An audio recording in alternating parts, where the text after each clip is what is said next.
jamaah Islam itu indah, jamaah. Yeah. Oh jamaah. Yeah. Alhamdulillah. Alhamdulillahirrabbilalamin. Ini jamaah di rumah pasti udah gak sabar pertanyaan-pertanyaannya akan dijawab oleh guru-guru kita. Kalau gitu langsung saja kita masuk ke segmen Tanya Dong Ustadz. Kami semua tanya dong Ustadz. Ya mohon izin ini ada dari hamba Allah. Assalamualaikum Ustadz Ustazah. Bagaimana cara mengingatkan orang tua yang kalau sudah beres haid tapi selalu menunda sholatnya.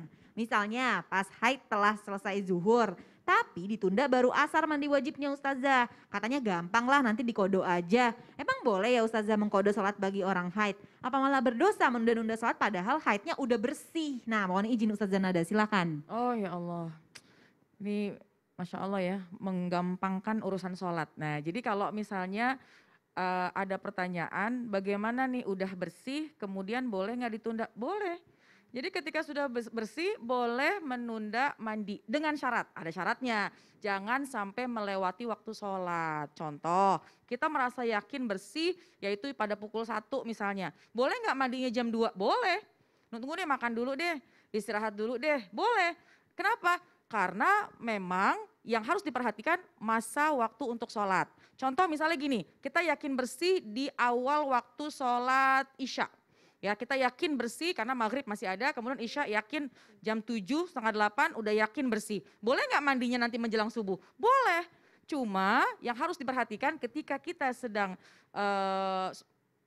haid, kemudian berhenti haidnya, maka itu meski belum mandi hadas besar, maka terhitung kita masih membawa hadas besar. Jadi tentunya kan lebih baik, lebih cepat, lebih baik ketika kita mandi hadas besar. Jadi sekali lagi, kalau memang misalnya dia mau menunda, boleh asalkan diperhatikan masa wudhunya. Dan jangan gampang-gampang banget untuk mengkodok sholat, jangan gampang-gampang menjamak sholat, karena kodok dan jamak ini ada syaratnya. Jadi jangan menggampangkan. Jadi caranya bagi si cucu atau si anak tadi menyampaikan, tentu dengan bahasa yang baik, sampaikan bahwa sholat adalah syariat yang harus tetap diperhatikan dalam Islam. Wallahu a'lam. Masya Allah, terima kasih banyak Ustazah Nada. Sama-sama. Ya, pertanyaan kedua ini dari hamba Allah juga. Assalamualaikum Ustadz, saya mau bertanya. Saya lagi bingung, beberapa hari lagi saya melangsungkan pernikahan. Tapi keluarga besar mau akad diadakan di masjid dan haid saya belum selesai Ustadz. Kan katanya orang haid gak boleh masuk masjid. Saya bilang sama orang tua gak apa-apa masuk aja sebentar. Tapi saya takut dosa, jadi gimana solusinya ya Ustadz biar gak timbul konflik pas menjelang hari pernikahan. Mohon izin Ustadz Maulana. Baik, bismillahirrahmanirrahim. Terima kasih banyak pertanyaannya. Ini keseharian sekali karena juga akan terjadi di masyarakat. Nah kadangkala terjadi, katanya nggak bisa. Kalau memungkinkan untuk menghindari boleh. Tapi kalau tidak bisa menghindari lagi, contoh dulu pesantren An-Nahda tempat kami sekolah di pesantren itu awalnya kan di masjid. Di atas masjid. Jadi bagaimana dengan santri-santriwati yang dalam artian santriwati ini lagi halangan bertindak sekolah dong. Maka dikategorikan masih boleh karena tujuannya adalah untuk menuntut ilmu. Sekali lagi untuk menuntut ilmu. Sama halnya yang tadi pertanyaan tadi gimana nih pada saat ijab kabulnya kan dia lagi halangan. Terus ijab kabulnya kan dianjurkan di masjid. Lalu gimana nih? Jawabannya boleh karena ada keperluan. Ada kepentingan. Wanita yang haid atau nifas itu sebenarnya disyariatkan untuk apa? Tidak berada di masjid atau tidak mendatangi masjid. Pertanyaannya, gimana dengan istri marbot? Dia halangan, dia tinggalnya di masjid. Gimana tuh? Jawabannya boleh kalau ada kebutuhan. Tapi kalau tidak ada, maaf ya, Aca kan tinggalnya di tempat yang luar biasa ya. Aduh, Masya Allah. Tapi Aca nggak ada kepentingan tiba-tiba masuk aja ke masjid. Nah, kecuali kalau anaknya Aca ada di dalam, terus mau dijemput, mau diambil boleh. Ya, jadi kalau memang ada kepentingan itu pasti dibolehkan ya Ustadz Maulana ya. Masya Allah, terima kasih banyak. Ya, buat guru-guru kami terima kasih banyak. Kita langsung saja berdoa bersama yang akan dipimpin oleh Ustadz Syam. Silakan mohon izin Ustadz Syam. Baik, salam tabi guruku Ustadz Maulana ke Aca Ustadz Nada. Sebelum kita berdoa, kita menarik kesimpulan atas apa yang kita pelajari hari ini insya Allah. Yang pertama, haid itu adalah bukan menjadi alasan untuk lupa kepada Allah.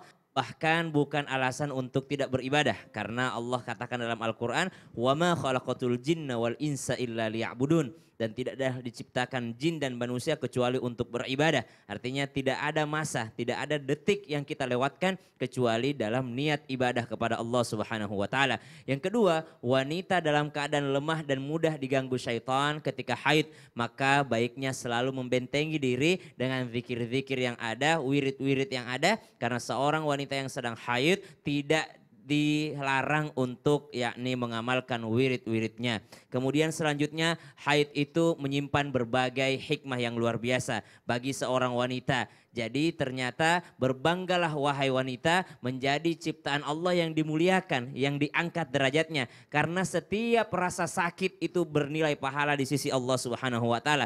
Tidaklah seorang beriman tertimpa suatu musibah kecuali mereka bersabar dan mereka bersyukur ketika mendapatkan nikmat, kecuali Allah Subhanahu wa taala menghitungnya bernilai ibadah. Baik, sama-sama kita berdoa semoga ilmu hari ini bermanfaat. Bismillahirrahmanirrahim. Alhamdulillahi rabbil alamin. Allahumma salli ala sayyidina Muhammad wa ala alihi wa sahbihi wa sallim. Rabbana taqabbal minna إنك أنت السميع العليم يا الله terima seluruh amal ibadah kami ya Allah wa tub alaina innaka antat tawwabur rahim dan terimalah permohonan ampun kami kepadamu ya Allah. Allahumma inna nas'aluka ilman nafi'a ya Allah, kami memohon kepadamu ilmu yang bermanfaat, wa rizqan thayyiba dan rezeki halal banyak mudah lagi berberkah, wa amalan mutaqabbala ya Allah, kami memohon kepadamu agar menerima seluruh amal ibadah kami ya Allah. Allahumma inna nas'aluka khaira hadzal yawmi fathah wa nasrah wa nurah wa barakatah wa huda wa na'udzu bika min syarri ma fihi wa syarri ma ba'da. Rabbana atina fid dunya hasanah ya Allah, segala kelalaian kami kepadamu di dunia ini maafkan kami ya Allah, wa fil akhirati hasanatan wa qina adzaban nar. Wa sallallahu ala sayyidina Muhammad walhamdulillahi rabbil alamin. Amin amin ya rabbal alamin. Terima kasih banyak untuk Jamaah Islamiyah Indah dan pastinya guru-guru kita pada pagi hari ini. Saya Natasha Rizky, mohon maaf jika saya ada salah-salah kata. Jangan lupa untuk selalu menjaga protokol kesehatan. Wassalamualaikum warahmatullahi wabarakatuh. Waalaikumsalam warahmatullahi wabarakatuh. Salatullah